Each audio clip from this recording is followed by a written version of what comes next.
Assalamualaikum warahmatullahi wabarakatuh. Hai, selamat datang ke channel Penjejak Borneo.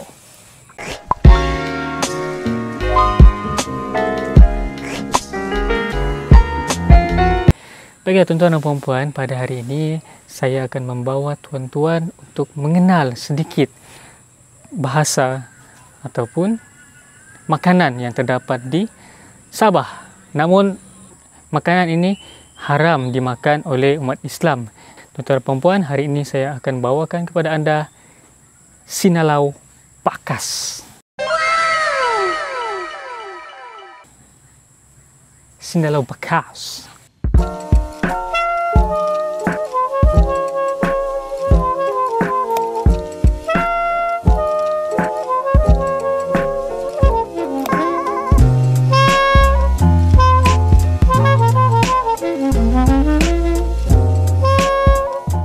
Okey, sinalau bakas. So, apa benda ni kan? Jadi, mungkin ada kawan-kawan kita, saudara-saudara kita daripada Semenanjung yang mungkin tidak mengetahui apakah maksud sebenar sinalau bakas ni.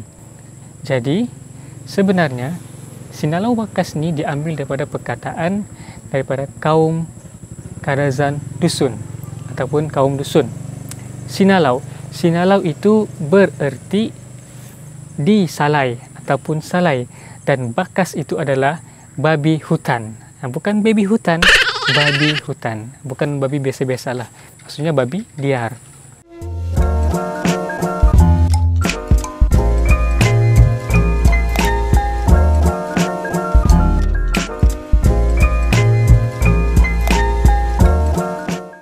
Sinalau bakas ataupun babi hutan ni, babi hutan salai ni selalunya boleh didapati kalau anda daripada KK, Kota Kinabalu menuju Keranau.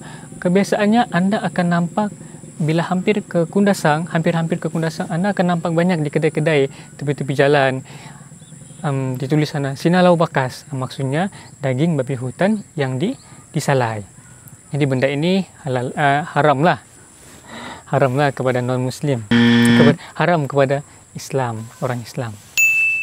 Namun sedikit menjadi terpuji dan menjadi kepujian bagi saya adalah apabila setengah pekedai-pekedai yang menjual daging salai babi hutan ni, dia tulis sana sinalau bakas des non halal. Ini sesuatu perkara yang positif lah, supaya orang yang mungkin di Semenanjung yang belum tahu, belum pernah datang Sabah, kemudian datang ke Sabah, dia tengok sinalau bakas macam sedap pula kan, daging salai, tapi tidak tahu daging ni daging jenis apa. Jadi baiklah juga kepada pekedai-pekedai yang menjual sinalau bakas ni, ditulis juga daging salai babi hutan. Dimelayukan perkataan tersebut supaya menjadi kefahaman kepada semua orang.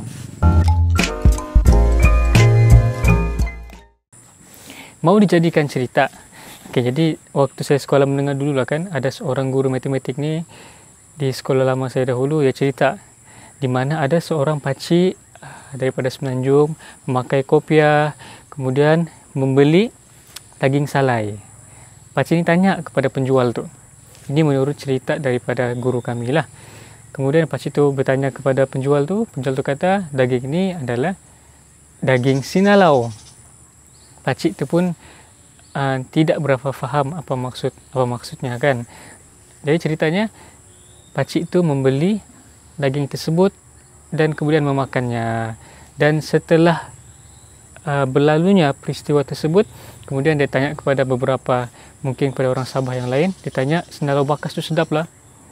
Sekali tengok rupa-rupanya sinalau bakas tu adalah babi hutan. Dan sebab itulah saya membawa sinalau bakas ni sebagai topik utama pada hari ini.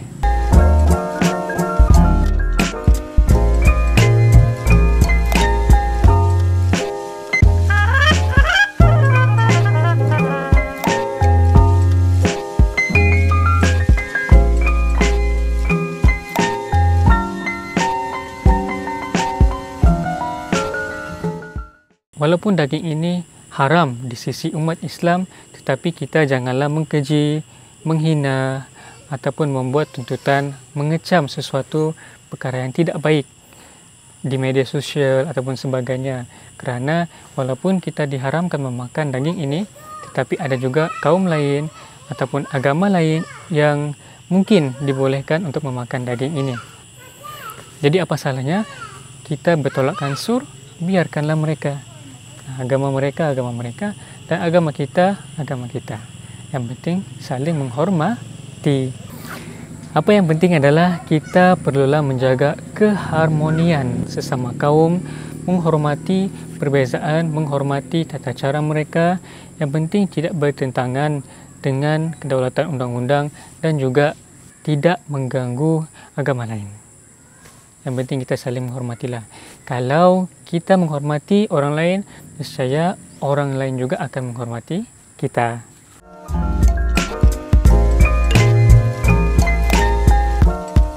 Seterusnya pula, apa itu dusun?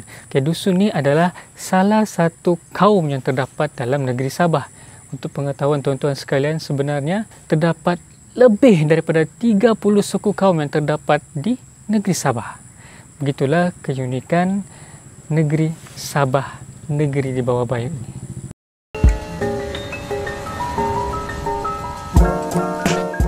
Bukan setakat Melayu, Cina, India, tetapi ada pelbagai suku kaum yang lain, antaranya Bajau.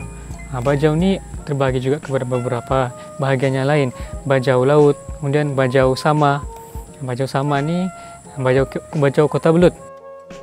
Seterusnya kita ada Iranun, kemudian kita ada Brunei, Dusun, kemudian ada Sungai, Bugis dan lain-lain lagi. Banyak kan suku kaum di sini? Itulah keunikan negeri kami. Jadi sebut pasal Melayu, Cina, India ni, waktu saya kecil-kecil dahululah, kan, waktu saya sekolah rendah dahulu, dan juga mungkin sempat ke sekolah menengah pada waktu itu. Kalau kita lihat borang, bila kita mengisi sesuatu dalam borang tersebut, kebiasaannya bahagian kaum akan hanya ada 4 kolom sahaja. Pertama ada Melayu, kemudian Cina, India, dan kolom yang terakhir adalah lain-lain. Jadi saya pada waktu itu saya fikir, saya confirm lah bukan Cina, bukan India. Jadi saya tanda Melayu. Bila saya tanya dengan abah saya, benda ini salah ni. Jadi sepatutnya kita kolom lain-lain. Saya di sana sedikit terfikir, kenapa kami Bumiputera Sabah termasuk dalam kolom lain-lain? Seolah-olah kami ini bukan rakyat Malaysia, seolah-olah dianaktirikan dalam negara Malaysia. Kan, tapi sejak mutakhir kini, kalau kita lihat, kebanyakan borang-borang waktu kita isi pengenalan diri untuk membuka akaun bank, kemudian buka akaun tu, ini, barulah diwujudkan kolom Melayu, Cina, India, Bumiputera Sabah, Bumiputera Sarawak dan juga kolom lain-lain. Jadi saya fikir perkara ini sangat, kami rasa kami dihargai. Kerana kenapa tidak diwujudkan kolom itu sejak 10 tahun yang lalu, 20 tahun yang lalu? Kerana kami juga adalah bangsa Malaysia. Bagus kan informasi ini? Jadi mudah-mudahan kepada saudara-saudara kita yang berada di Semenanjung ataupun serata Asia, mudah-mudahan mereka mengetahui apakah maksud Sinalau Bakas yang sebenar, dan mudah-mudahan kita juga dapat menyampaikan kepada mereka yang tidak tahu. Jangan lupa sharekan video ini kepada orang lain agar orang lain juga mendapat manfaat dan kebaikan. Dan kepada penggemar-penggemar Sinalau Bakas, bukanlah tujuan kami untuk mengganggu-gugat perniagaan anda ataupun mengganggu-gugat makanan anda. Cuma ada segelintir pihak yang umat Islam yang tidak mengetahui tentang ini. Jadi, video ini dibuat agar kita dapat menyampaikan maklumat sebenar tentang Sinalau Bakas itu sendiri. Jadi tuan-tuan dan puan-puan, saya fikir itu sahaja buat masa ini perkongsian kami pada kali ini. Saya jemput anda untuk tekan butang like dan subscribe dekat bawah ni. Dan jangan lupa tekan butang lonceng agar anda semua dapat mengetahui perkembangan kami dan juga maklumat-maklumat keunikan negeri Sabah itu sendiri. #Sabah Negeri di Bawah Bayu. #akhir akhirat di depan. Sampai berjumpa lagi dan Assalamualaikum warahmatullahi wabarakatuh.